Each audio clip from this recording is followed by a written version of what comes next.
میں چولہے کے سامنے کھڑے ہو کے آپ کے لیے کھانا پکایا گیا اور آپ نے 1 منٹ نہیں لگایا اور بول دیا کہ لے جاؤ تمہیں پکانا ہی نہیں آتا، اس میں تو نمک ہی ٹھیک نہیں۔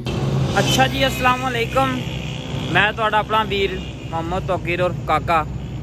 اج دا کوئی سین اس طرح ہے، اسی اج جا رہے ہیں جی جہلم تو دے نال تاج پیلس، اتھے سرکار اج محفل ہے، پیر اجمل رضا قادری صاحب آ رہے ہیں۔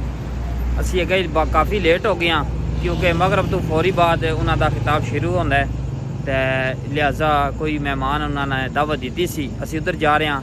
تے ساڈے نال زینی صاحب۔ السلام علیکم زینی صاحب۔ وعلیکم السلام جی، کیا حال ہے جناب، ٹھیک ہو؟ الحمدللہ۔ اگر بلاگ بڑا پورا ہو گیا تو چلیے، ہم محفل سننے جا رہے تھے تو لیکن کاکا صاحب کہتے ہیں کہ ساتھ بلاگ بھی ہونا چاہیے، تو ہم نے کہا چلیں جی بلاگ بھی بنائیں گے آج۔ چلو انشاءاللہ پھر آپ کو جا کے سین دکھاتے ہیں کیا سین ہے، کیونکہ لازمی ہے، محفل بھی لازمی ہے، تو دعوت آئی ہوئی ہے، ہم جا رہے ہیں انشاءاللہ۔ آپ کو جا کے ادھر بتاتے ہیں کیا سین ہے، اور بہت ہی خوبصورت خطاب ہوتا ہے۔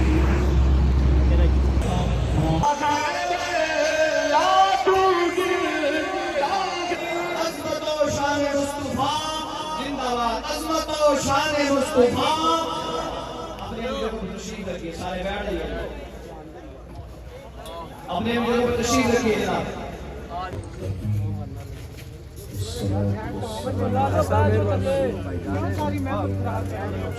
لقد كان لكم في رسول الله أسوة حسنة صدق الله العظيم وصدق رسوله النبي الكريم الأمين ونحن على ذلك لمن الشاهدين والشاكرين والحمد لله رب العالمين۔ إن الله وملائكته يصلون على النبي يا أيها الذين آمنوا صلوا عليه وسلموا تسليما۔ اللهم صل على سيدنا ومولانا محمد معدن الجود والكرم وآله وصحبه وبارك وسلم۔ الصلاة والسلام عليك يا سیدی یا رسول اللہ وعلی آلک واصحابک یا سیدی یا سیدی یا رحمت للعالمین۔ صلاة کے بعد انتہائی عزت و تکریم کے لائق بزرگوں، قابل صدر کرام بھائیوں اور عزیز دوستوں، آپ کی یہ خوبصورت محفل پاک کہ نبی اکرم نور مجسم شفیع معظم رحمت عالم صلی اللہ تعالیٰ علیہ وسلم کی خوبصورت یادوں کی خوشبوئیں بکھیرتی انعقاد پذیر ہے۔ اس قدر خوبصورت نظم و ضبط کے ساتھ اور روحانیت کے ساتھ اتنی بڑی تعداد میں اہل محبت یہاں جمع ہے، اللہ تعالیٰ انتظام کرنے والوں، محنت کرنے والوں، شامل ہونے والوں، تشریف لانے والوں سب کو بہترین جزا عطا فرمائے، آمین۔ میرے بھائیوں، نبی رحمت نور مجسم شفیع معظم صلی اللہ تعالیٰ علیہ وسلم کو اللہ تعالیٰ نے یہاں اور بہت ساری عظمتیں، فضیلتیں، بلندیاں، رفتیں عطا فرمائیں، بلندیاں موجود، اس کے باوجود اس کا مزاج جھکا ہوا ہو،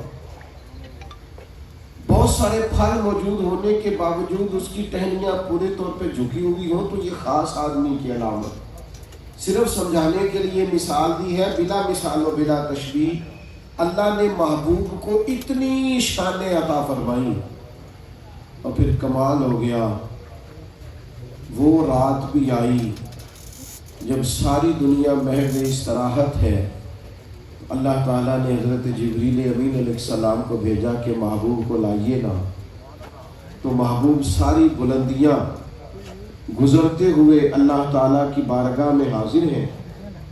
اس موقع پر یعنی اتنی عظمتیں، اتنی شانیں، اتنی بلندیاں، اتنے مراتب، اس موقع پر امام راضی نے لکھا ہے کہ اللہ تعالیٰ نے نبی کریم علیہ السلام سے فرمایا کہ محبوب فرمائیے، بتائیے آپ کو کس نام سے پکاروں؟ میں کہہ چکا ہوں کہ محبوب مبشر بھی ہیں، حضور نذیر بھی ہے، نبی پاک شاہد بھی ہے، داعی اللہ بھی ہے، سراج منیر بھی ہے، سید الرسل بھی ہے، امام الانبیاء بھی ہے۔ محبوب کو اللہ تعالیٰ نے بے شمار اور لا تعداد شانیں عطا کی، لیکن کہا محبوب بتلائیے جس رات جس شب اللہ نے پوچھا محبوب بتائیے آپ کو کس نام سے پکارا جائے؟ امام راضی کہتے ہیں محبوب فرمانے لگے، عرض کرنے لگے مالک مجھے پسند یہ ہے کہ تو مجھے اپنا بندہ کہہ کے پکار۔ اور پھر یہ دیکھیے انداز، سبحان الذی اسریٰ بعبدہ، ہم نے اپنے بندہ خاص کو سیر کرائی۔ کریم فرماتے ہیں مجھے تو اجازت دی گئی تھی، میں چاہوں تو سونے کے پہاڑ میرے ساتھ چلو، مجھے اجازت دی گئی، میں چاہوں تو نبی اور بادشاہ بنوں، لیکن محبوب فرماتے میں نے عرض کیا مالک میں تیرا بندہ اور رسول بننا چاہتا ہوں۔ سید عائشہ صدیقہ رضی اللہ تعالیٰ عنہ فرماتی ہے جس دن محبوب نے اللہ کے حضور یہ عرض کیا، اس کے بعد ہم نے دیکھا کہ نبی پاک صلی اللہ تعالیٰ علیہ وسلم ٹیک لگا کر کھانا بھی نہیں کھاتے تھے۔ حضور فرماتے تھے میں بالکل ایک عام آدمی کی طرح کھانا چاہتا ہوں، عام آدمی کی طرح بیٹھنا چاہتا ہوں، میں وہ بندگی اختیار کرنا چاہتا ہوں جو میرے رب کو پسند ہے۔ میرے دوستو، اللہ تعالیٰ کی کبریائی کا احساس، اللہ تعالیٰ کی کبریائی کا احساس، میں ذرا غور سے بات کرنا چاہتا ہوں، آپ کی توجہ مجھے درکار ہے۔ اللہ تعالیٰ کی کبریائی کا احساس بندے کے دل سے احساس برتری کو چھین لیتا ہے۔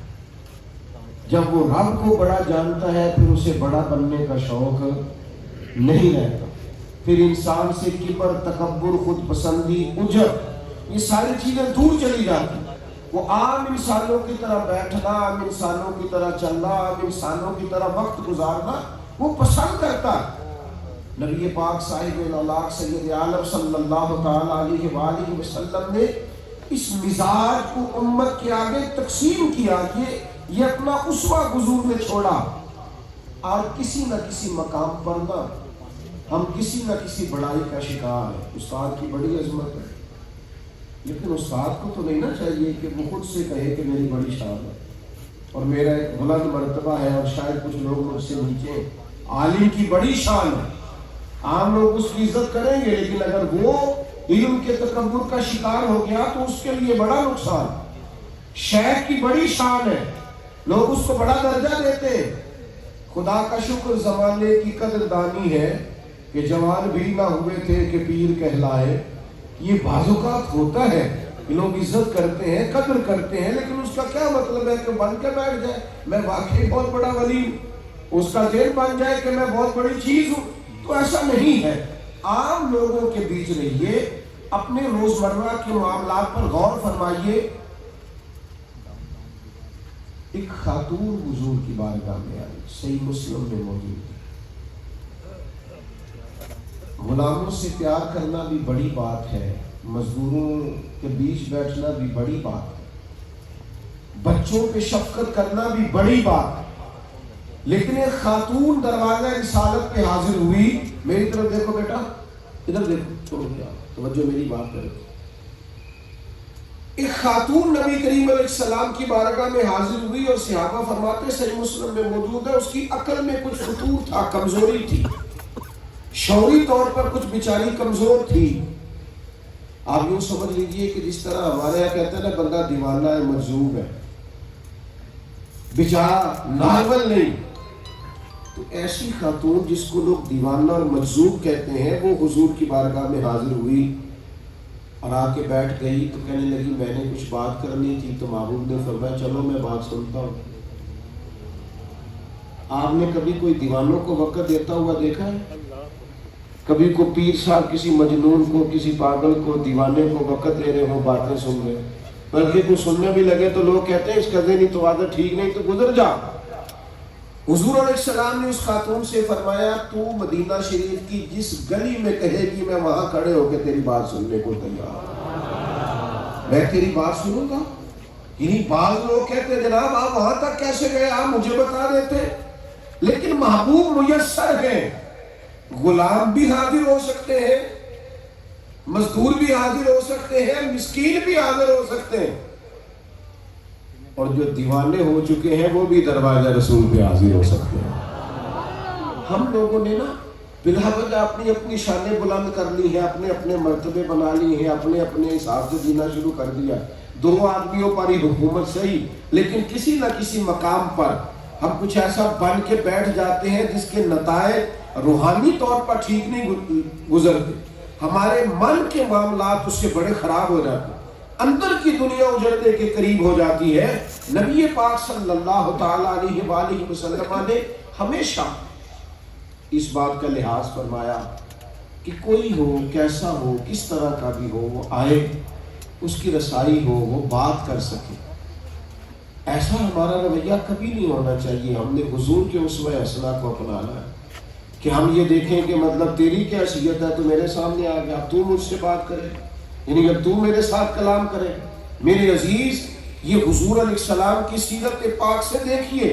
اور پھر ایک دوسرا پہلو، کچھ لوگوں کو اللہ تبارک و تعالیٰ فتح عطا کرتا، کامیابیاں اور کامرانیاں عطا کرتا. ویسے ہمارا مزاج یہ ہے کہ کہیں ناکامی ہو جائے تو پھر ہماری سوچ اور ہوتی ہے، اور اگر کامیابیاں ہو جائیں تو وہ ہم اپنے کھاتے میں ڈالتے ہیں. وہ ایک ہمارے دوست تھے، تو وہ انٹرویو کے لیے جا رہے تھے، تو میرے پاس آئے، کہنے لگے حضرت دعا فرمائیے گا، آج میرا انٹرویو ہے. تو میں نے کہا اللہ تعالیٰ آپ کو کامیاب کرے. تو واپس وہ آ گئے، تو چند دنوں کے بعد ملاقات ہوئی، تو میں نے پوچھا کیا بنا، کہنے لگے بس وہ اللہ کی مرضی تھی، کامیاب نہیں ہوئی. کچھ عرصے کے بعد پھر انٹرویو تھا، پھر مجھ سے ملاقات ہوئی، ذرا دعا کیجیے گا. میں نے کہا اللہ کرم فرمائے. تشریف لے گئے، واپس آئے تو کامیابی ہو گئی. تو میں نے کہا مبارک ہوں. کرنے لگے بس وہ اس نے جو سوال پوچھے سارے مجھے آتے. اس نے 2-3 جنرل نالج کے پوچھے تو وہ بھی آتے. شارٹ ہینڈ کی بات کی تو وہ تو اپنے بائیں ہاتھ کا کھیل ہے، تو وہ کرم ہو گیا. تو میں غور سے ان کا چہرہ دیکھنے لگا، تو کہنے لگے آپ کیا دیکھ رہے ہیں. میں نے کہا حد ہو گئی، آپ ناکام ہوئے تھے تو آپ نے کہا اللہ کی مرضی ہے، اور کامیاب ہو گئے تو آپ نے کہنا شروع کر دیا ہے کہ میں قابل ہی بڑا ہوں. خدا کے بندے، جب تو ناکام ہوا تھا تو اللہ کی حکمت تھی، اور آج تو کامیاب ہوا ہے تو خدا کا فضل ہے. ہم جب کامیابیاں ہو جائیں، جب ہمیں فتح نصیب ہو جائے، اور خدا نہ خواستہ اگر کوئی اپنے مخالف پر قابو پا لے، پھر تو جو اس کا حال ہوتا ہے، آپ تاریخ پڑھیں، آپ کو پتہ چلے کہ بادشاہ جب فاتح بن کے علاقوں میں داخل ہوتے تھے تو ان کے شوق کیا تھے. وہ انسانی کھوپڑیوں کے مینار بناتے. وہ کہتے تھے ناشتے پر 50 لوگوں کو قتل کروں گا، دوپہر کے کھانے پر اتنے لوگوں کی گردنیں اڑاؤں گا، شام کو اتنے لوگوں کے سر تن سے جدا ہوں. وہ جب فاتح بنتے تھے تو ظلم کرتے تھے، جبر کرتے تھے. قربان جائے، جب اللہ تبارک و تعالیٰ نے میرے نبی پاک کو کامیابیاں عطا کی، جب رسول کریم صحابہ کو لے کر بدر میں گئے تو مقابلے میں وہ لوگ آئے تھے جنہوں نے کانٹے بچھائے، جنہوں نے پتھر پھینکے، جنہوں نے حضرت سیدنا بلال حبشی رضی اللہ تعالیٰ عنہ کو رسیاں باندھ کر گھسیٹا. لیکن یہ میرے نبی کریم علیہ السلام کے اسوہ حسنہ کی وسعت دیکھیے. اچھا بدر میں بھی وہ صلح کرنے نہیں آئے تھے، پھول لے کے نہیں آئے، ان کے ہاتھوں میں گلدستے نہیں تھے، وہ تحائف لے کے نہیں آئے، تلواریں لے کے آئے. لیکن وہی لوگ جب گرفتار ہو کے آئے، نبی پاک علیہ السلام نے صحابہ کو تلقین کی، فرمایا تمہارے پاس جو قیدی ہے نا، ان کا خیال رکھنا. یہ کوئی ہمارے رشتہ دار، عزیز، پڑوسی، مہمان نہیں، یہ جنگ لڑنے کے لیے آئے ہیں. اور کیفیت یہ ہے کہ یہ وہ لوگ ہیں جو پہلے بھی ستاتے رہے. محبوب نے فرمایا ان کا خیال رکھنا.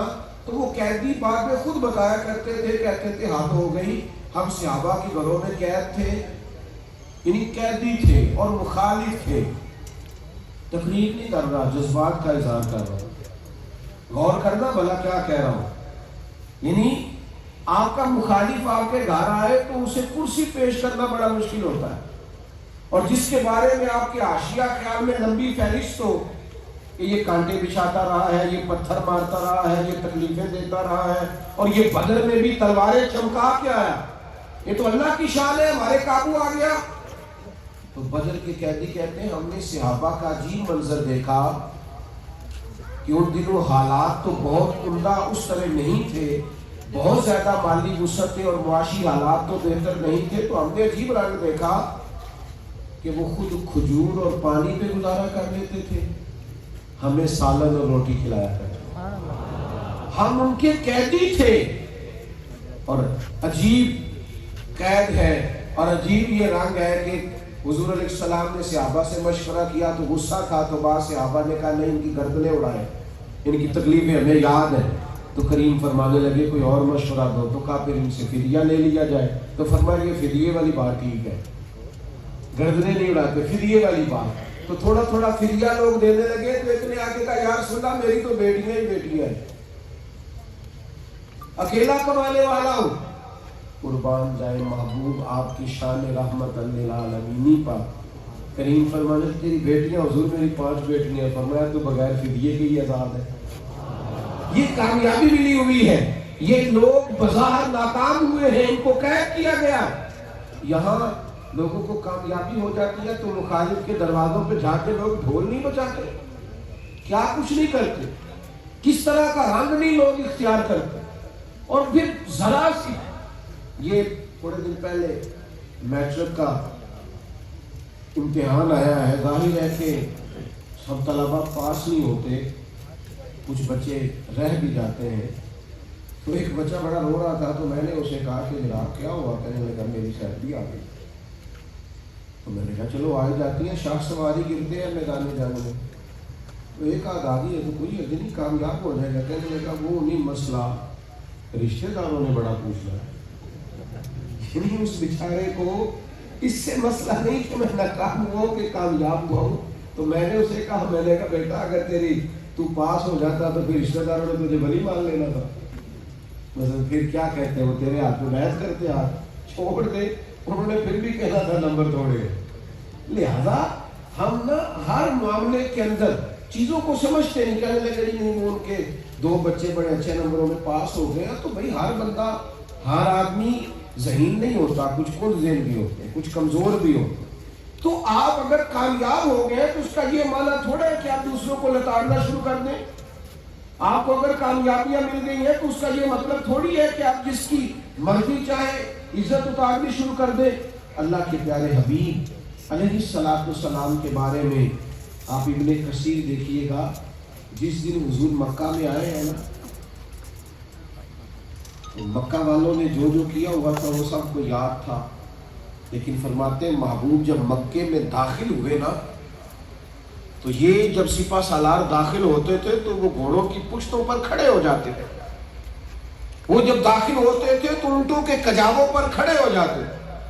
آج بھی لوگ جب کوئی کام جیتتے ہیں تو وکٹری کا نشان بناتے ہیں، وہ بڑے بڑے رنگ دکھاتے دعوے کرتے ہیں، لیکن ابن کثیر کہتے ہیں جس دن مدینے والے محبوب مکے میں داخل ہوئے اور 10,000 کا لشکر جرار لے کر داخل ہوئے اور حضور اونٹنی پر سوار ہو کر داخل ہوئے، اور اللہ تبارک و تعالیٰ کا وہ اعلان کہ اذا جاء نصر اللہ والفتح ورأیت الناس يدخلون فی دین اللہ افواجا، اللہ نے مدد کی اور فتح حاصل ہوئی، اور اب آپ دیکھیں گے کہ فوجوں کی فوجیں دین میں داخل ہو رہی ہیں۔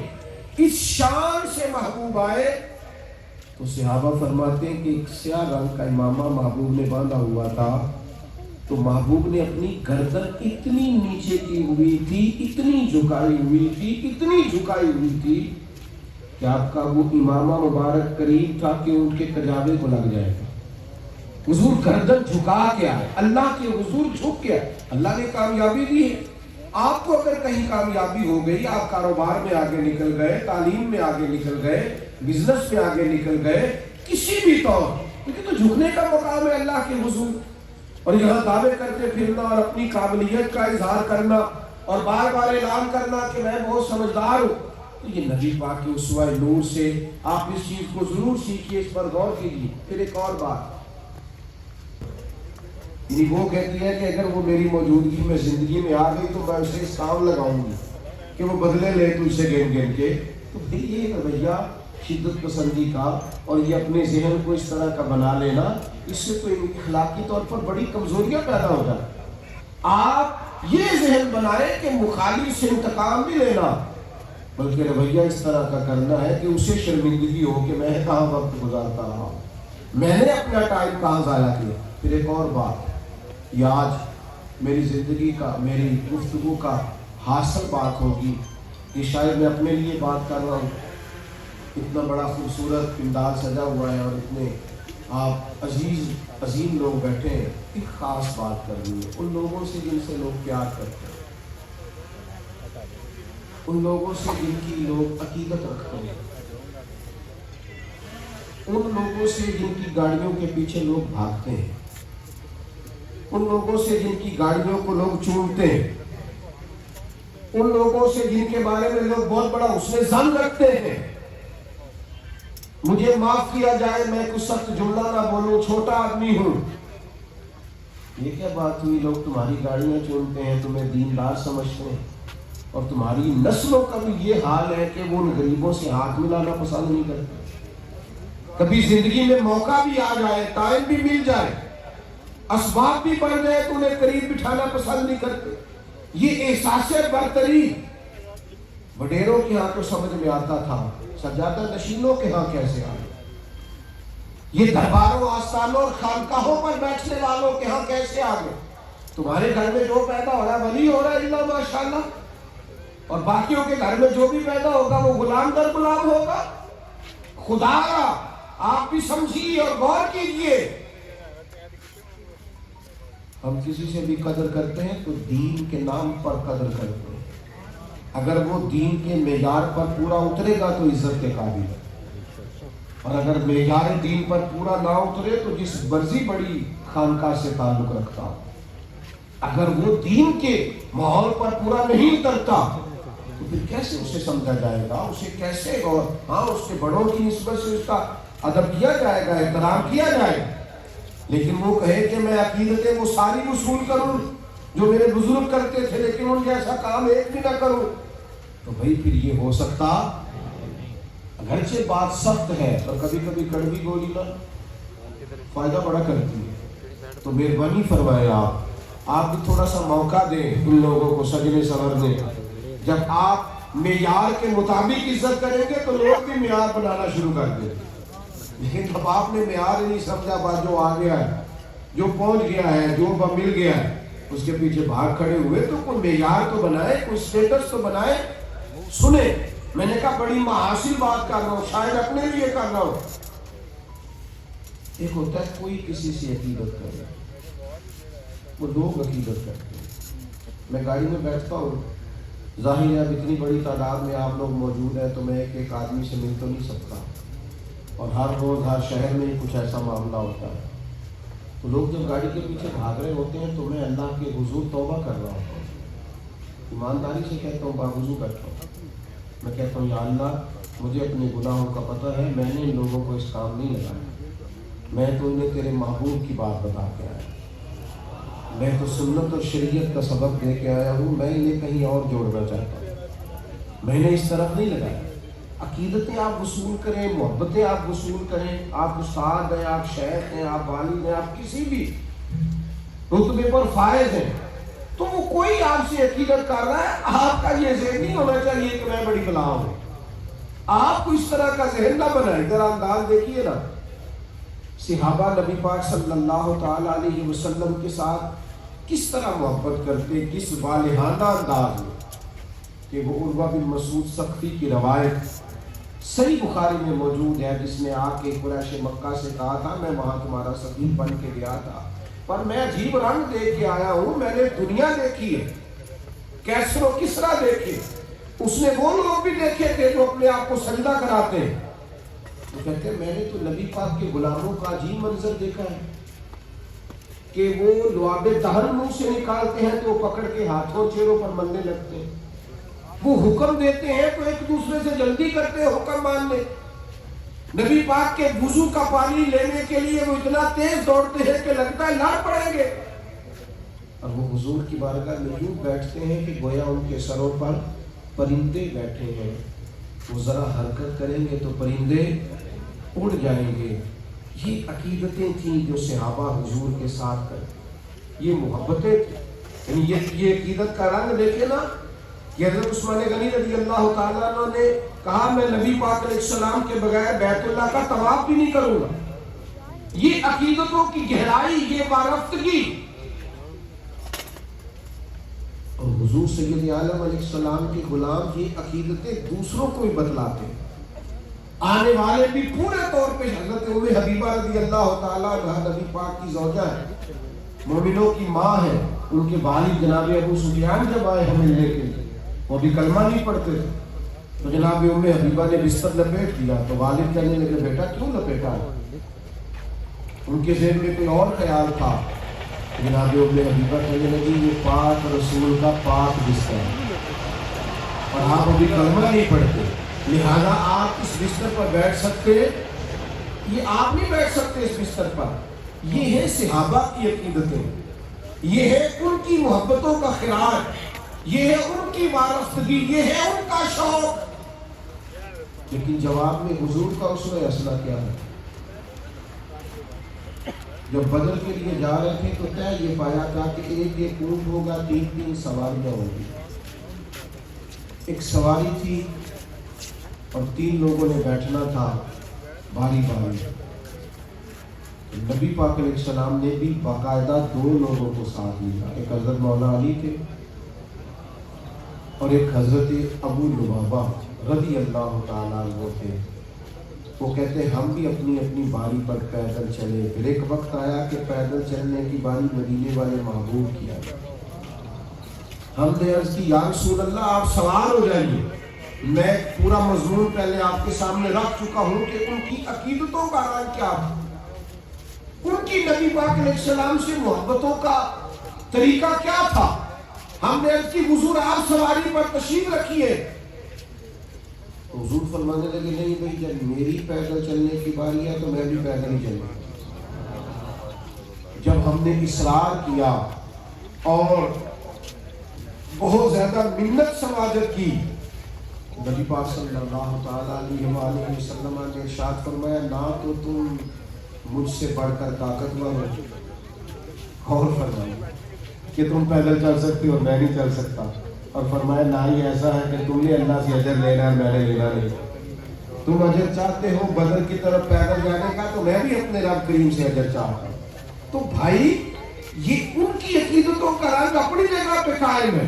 یعنی ایک جگہ سفر ہو رہا تھا تو دوران سفر کھانا پکانے کی باری آ گئی، تو ایک جانور ذبح کرنا تھا، ایک بکری ذبح کرنی تھی، تو ایک صحابی نے کہا میں ذبح کروں گا، دوسرے نے کہا میں کھال اتاروں گا، تیسرے نے کہا میں پکا دوں گا۔ تو محبوب بھی قریب بیٹھے تھے، حضور فرمانے لگے میں لکڑیاں اکٹھی کر کے لاؤں جس سے آگ جلے گی اور کھانا پکے گا۔ تو کہا یا رسول اللہ میں قربان جاؤں، حضور ہم کس لیے، ہم اکٹھی کریں گے؟ فرمایا نہ بھائی میں تم سے ممتاز ہونا پسند نہیں کرتا، میں بھی وہ سارے کام ساتھ کروں گا، آپ تھوڑا سا سیرت پاک کے اس خوبصورت پہلو پر غور کیجیے۔ شوہر صاحب گھر جاتے ہیں نا، شوہر صاحب ان کا خیال ہوتا ہے میں مجازی خدا ہوں، پانی لاؤ، اب چائے لاؤ، اب کھانا آنا چاہیے، یہ برتن یہاں کیوں پڑا ہے، یہ صفائیاں کیوں نہیں ہوئی، آپ سب مجھے گھورنے کو لگ گئے، اتنا سخت گھور رہے ہیں آپ لوگ، یہ کوئی لائف تو نہیں چل رہا، نہ بتائیے کہ گھر جا کے آپ، لیکن یہ کہ سچی بات سنے تو صحیح نا۔ وہ کہتے ہیں میں مجازی خدا ہوں، وہ بھائی خدا کے بندے تھوڑا سا غور تو کر، اور پھر آپ مجھ سے ناراض نہ ہونا، گرمی کا موسم ہے، گھٹن کا ماحول ہے، اور کس تپش میں چولہے کے سامنے کھڑے ہو کہ آپ کے لیے کھانا پکایا گیا اور آپ نے 1 منٹ نہیں لگایا اور بول دیا کہ لے جاؤ تمہیں پکانا ہی نہیں آتا، اس میں تو نمک کی ٹھیک نہیں۔ آپ تھوڑا غور فرمائیں، یہ شدت مزاج کی، یہ کبر، یہ رونق معاذ اللہ، یہ 1 منٹ کے اندر آپ نبی پاک کے اس خوبصورت فرمان کو سمجھیے نا، صحابہ فرماتے ہیں اگر کوئی چیز کبھی طبیعت مبارک پر، مزاج مبارک پر پوری نہ اترتی تو حضور چھوڑ دیتے. ہم دیکھتے کہ محبوب تناول نہیں کر، چھوڑ دیتے، پر کبھی اس میں سے نقص نہیں نکالا. یہ نہیں فرمایا یہ کا پکا ہے اور یہ چیز کم ہے اور یہ زیادہ ہے. آپ چیزوں کو سمجھیں. ہم نے جو ماحول بنا لیا ہے اور ہمارے رویے جس طرح کے ہو گئے ہیں، ہمیں تھوڑا سا زمین پر واپس آنا پڑے گا. ہمیں لیول کو درست کرنا پڑے گا. مجھ سے ناراض نہ ہونا، میں نے جیسے جس بندے کے پاس گاڑی رکھنے کے، ڈرائیور رکھنے کے پیسے ہونا، وہ پھر چاہتا ہے کہ میری گاڑی کا دروازہ بھی ڈرائیور ہی کھولے اور ڈرائیور ہی بند کرے. جس کے پاس ایک ملازم رکھنے کے پیسے ہونا، اس کا دل کرتا ہے کہ وہ جو میرا چھوٹا سا موبائل ہے نا، وہ بھی کوئی مجھے پکڑائے کہ صاحب پھولا ہے. وہ خدا کے بندو زمین پہ رہے. اللہ تبارک و تعالیٰ نے ہمارے لیے نبی پاک علیہ السلام کا اسوہ نور ہمیں عطا کیا ہے. اس کی روشنی میں اپنی زندگی کے شب و روز گزارے. حضرت عائشہ صدیقہ رضی اللہ تعالیٰ عنہ فرماتی ہیں نبی پاک صلی اللہ تعالیٰ علیہ وسلم اپنے گھر میں کام کیا کرتے ہیں. حضور علیہ السلام گھر والوں کے کام کاج اکثر کر دیتے اور فرماتی ہے بالکل عام سا کام وہ بھی محبوب کر لیتے. یہ الگ بات ہے کہ جب حضور کرتے پھر وہ عام نہیں رہتا تھا، لیکن محبوب کر دیتے. مثلا حضور اپنے جوتے گانٹھ لیتے، ٹیبل لگا لے، اپنے کپڑے خود محبوب اٹھا لے، اپنی بکری کا دودھ حضور خود دھو لیتے. یہ کام سرکار کرتے. میں بار بار عرض کر رہا ہوں یہ چیزیں آپ کو پتہ ہے، آپ کے علم میں ہیں، لیکن اس خوبصورت ماحول میں ایک چھوٹی سی تربیت عرض کرنا چاہتا ہوں کہ ہم نا آہستہ آہستہ جس طرف سفر کر رہے ہیں وہ انداز درست نہیں ہے. ہمیں لوٹنا ہوگا ایک نارمل سی، سادہ سی، آسان زندگی گزارے جس میں آپ کسی پر بوجھ نہ بنے، جس پر آپ کا وجود کسی کے لیے تکلیف کا باعث نہ بنے، جس میں آپ کی وجہ سے کوئی آدمی اس طرح کا نہ بن جائے کہ وہ کہے کہ یہ آ گیا ہے اور میرے لیے آزمائش ہو جائے گی. صحابہ فرماتے ہیں جب مسجد نبوی شریف کی تعمیر ہو رہی تھی، ہم اینٹیں اٹھا کے لاتے تھے تو مدینے والے محبوب بھی اینٹیں اٹھا کے لاتے. وہی جملہ ہم نے عرض کی یا رسول اللہ ہم اٹھا کے لاتے ہیں تو نبی پاک صلی اللہ تعالیٰ علیہ وسلم نے فرمایا میں تم سے ممتاز ہونا پسند نہیں کرتا. ایک اور بھی محبوب کی سیرت کا کمال ہے، حضور مشورہ بھی قبول فرماتے ہیں. مشورہ بھی، آپ بڑے ہوں گے، شیخ صاحب بھی ہوں گے، آپ پروفیسر صاحب بھی ہوں گے، ڈاکٹر صاحب بھی ہوں گے، حضرت علامہ بھی ہوں گے، سب کچھ ہوں گے، پر نبی پاک مشورہ لیتے بھی تھے اور قبول بھی فرماتے. اگر کبھی مشورہ قبول، دیکھیں حضرت وہاب ابن منبہ فرماتے ہیں میں نے آسمانی کتابوں کا مطالعہ کیا، تورات، زبور، انجیل، میں نے سب میں پڑھا کہ اللہ تعالیٰ نے عقل کے 100 حصے کیے ہیں، ایک حصہ عقل ساری دنیا میں بانٹی. ڈاکٹر، عالم، فاضل، انجینئر، سائنسدان سب اس عقل کے ایک حصے سے استفادہ کرتے ہیں. باقی 999 حصے عقل کے اللہ نے اپنے محبوب کو عطا فرمایا. اتنی زیادہ اللہ تعالیٰ نے محبوب کو شعور کی بلندیاں دی، پھر بھی نبی پاک مشورہ قبول کرتے. جنگ خندق کے موقع پر بڑے بڑے صحابہ کا مشورہ اور تھا، لیکن حضرت سلمان فارسی رضی اللہ تعالیٰ عنہ نے مشورہ دیا تو نبی پاک صلی اللہ علیہ وسلم نے ان کے مشورے کو قبول فرمایا اور خندق کو دی. اب آج میں خاصا لمبا مضمون آپ کے سامنے رکھنا چاہ رہا تھا، لیکن بات کو سمیٹتا ہوں. نبی پاک نا دوسروں کا مقام بھی بیان فرماتے. توجہ ہے آپ کی میری بات پر؟ ہاں، آج کل نا پہلے تصوف اور طریقت یہ تھا کہ لوگ اپنی نفی کرتے تھے، کہتے تھے میں نہیں باقی ساری ہیں. آج کل تصوف اور طریقت والے کہتے ہیں بس میں ہی ہوں. فقیری بھی میرے پاس، درویشی بھی میرے پاس، علم بھی میرے پاس، فضل بھی میرے پاس، کہیں اور نہ جانا. پہلے لوگ کہا کرتے تھے کوئی بیعت ہونے جاتا ہے ارادت مند تو کہتے ادھر چلا جا میں تو گناہ گار ہوں. اب لوگ کہتے ہیں دائیں بائیں نہ جانا، میرے پاس یہ ہے جو کچھ ہے. اب لوگ اپنی نفی نہیں کرتے اور دوسروں کا مقام بیان کرنا، یعنی کوئی کسی اور کی بھی. آپ نے کبھی کسی ڈاکٹر سے دوسرے ڈاکٹر کی تعریف سنی؟ جلدی بتائیے. بہت کم ایسا ہوتا ہے. کوئی انجینئر کہہ دے کہ دوسرا بھی تھوڑا سیانا ہے، کہہ دے گا چلے میں علماء کی بات نہیں کرتا، میں ڈرتا ہوں.